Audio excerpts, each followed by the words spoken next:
I've heard from a number of people who told me I thought I could cancel or I called within hours of signing up. But in Indiana, most of the time, once you sign, you're stuck. We have the meat. America's leading remedy. Who do you trust? Everywhere you turn, it seems someone wants to sell you something. Really? Let's switch to FedEx. Switch today. Ways to make you look better, make your life better, Better matters. even give you peace of mind. But when you sign up and sign your name, you may not know what that really means. A lot of people do not read the contracts that they're signing.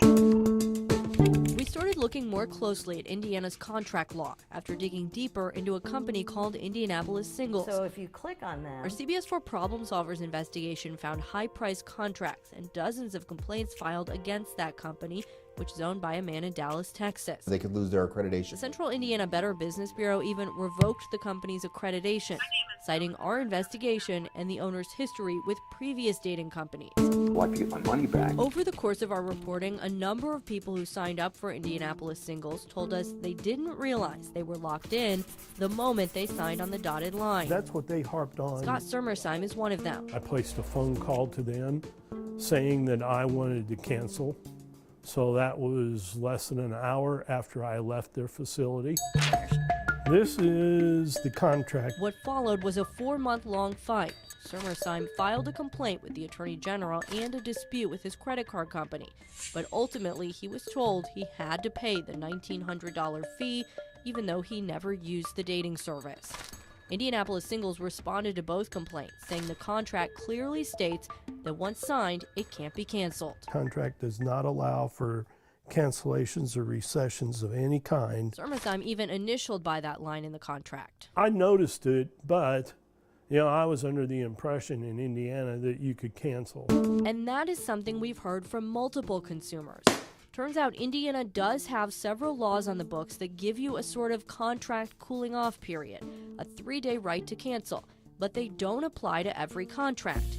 According to the Attorney General's office, Hoosiers are only offered this protection when it comes to sales that occur in your home, health spas like gyms, credit repair services, and timeshares or camping clubs. There are very limited circumstances under which you can get out of a contract. Jennifer Droback with Indiana University's McKinney School of Law says she actually used the 3-day cooling off period herself long ago. Somebody who is going door to door was selling windows. I used the law that allowed me to cancel the contract.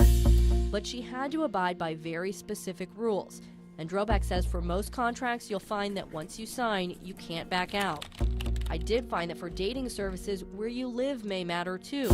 Next door to us in Ohio, they do cover dating services under their 3-day rule as part of prepaid entertainment contracts. I think the state of Indiana needs to seriously look into this. Sermersheim has moved on, but he hasn't quite gotten over his ordeal. This is a moray eel. The avid photographer and Purdue grad says he'll look for love elsewhere. This was shot with a 500mm lens. And he has some words of wisdom for anyone else who might sign a contract anytime soon. My advice to everybody else would be read all the fine print. Sermersheim's complaint remains on file with the Indiana Attorney General, as do 28 others filed since 2014. And Bob, Indianapolis Singles has not commented on our previous reporting. So, Jill, it begs the question, is the state going to be looking into this at all? Well, I wanted to know that. I wanted to sit down with the Attorney General to talk about this, especially since the office says on its website that it sees many Hoosiers mistakenly think they have 3 days to cancel. Through a spokesperson, they did deny my request. Think about how many times a week you swipe your debit or credit card. If you have kids, how many times do they? Then add in how many times you pay with a card online, plus the apps on your phone with a card attached. Getting dizzy? Well, the people who want your information are probably just getting started.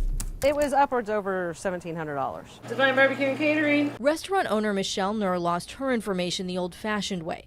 Someone stole her personal and business cards out of her wallet, which was sitting in her car. They used them at Get-Go, Target, Best Buy, and several other places. Nur did her own detective work, tracking down multiple charges, including one for $500 at a gas station. Thieves bought some fruit, a Slim Jim, and 3 gift cards, 2 of them Visa gift cards for $200 each. I got my cards canceled and reissued and had to do disputes.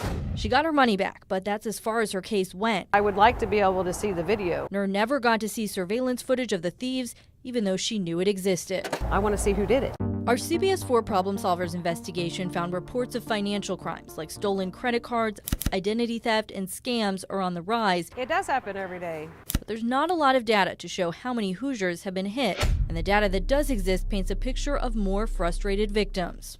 According to a statewide survey in 2016, nearly 1 in 5 Hoosiers has experienced some form of identity theft, but more than half, 57%, did not report it to police.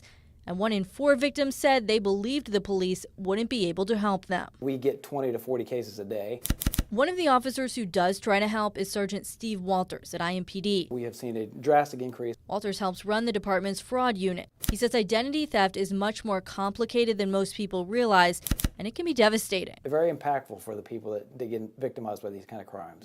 Walters ran the numbers for me, and between 2014 and 2015, reports to IMPD's fraud unit jumped nearly 50%.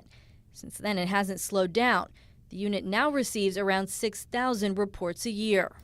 Starting with Walters, I did a lot of research to find out what's being done to stop these crimes from happening to you.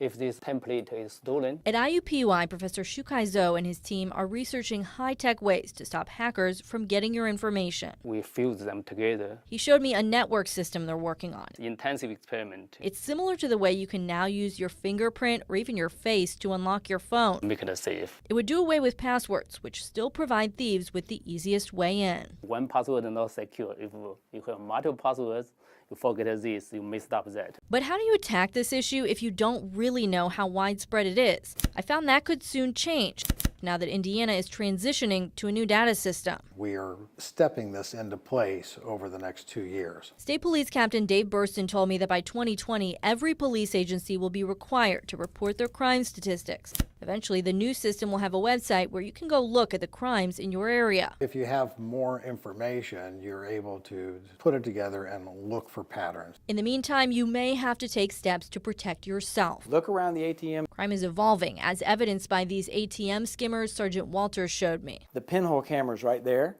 It's important to stay alert, assume your information is at risk, and limit the places you use your cards until there's a safer way. The public doesn't realize just how easy it is to assume someone's identity. It may seem like there's not much you can do, but the people I spoke to pointed out that many of the fraud cases that they see, Debbie, are actually preventable.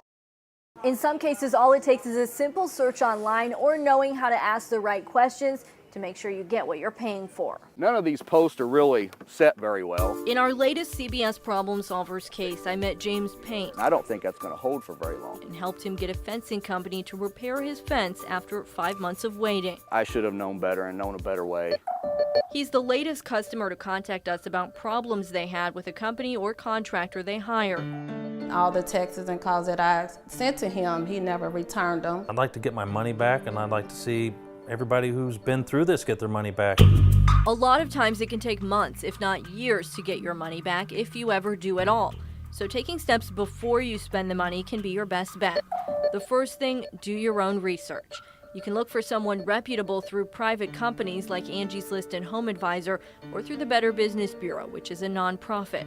On the BBB website, change your location and search a few different ways if you're looking for a specific company. Look for complaints and read through them to see what they say and if the company responded.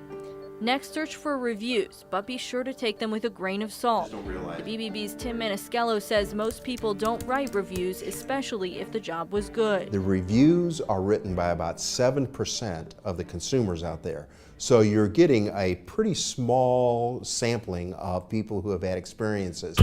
Which leads to the next step. Ask questions and talk to multiple companies. They split that board there too. In Payne's case, he says he asked a neighbor who built his fence, but didn't ask about his experience. He also went with the lowest quote, which can be a red flag.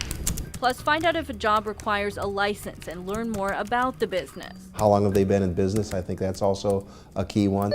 Finally, if you do have a bad experience, file a complaint. You can do that with the BBB and with the Indiana Attorney General's office. Filing both is a good idea. It takes some time, but it can help the person who comes next after you. The more information you got, the better informed you're going to be.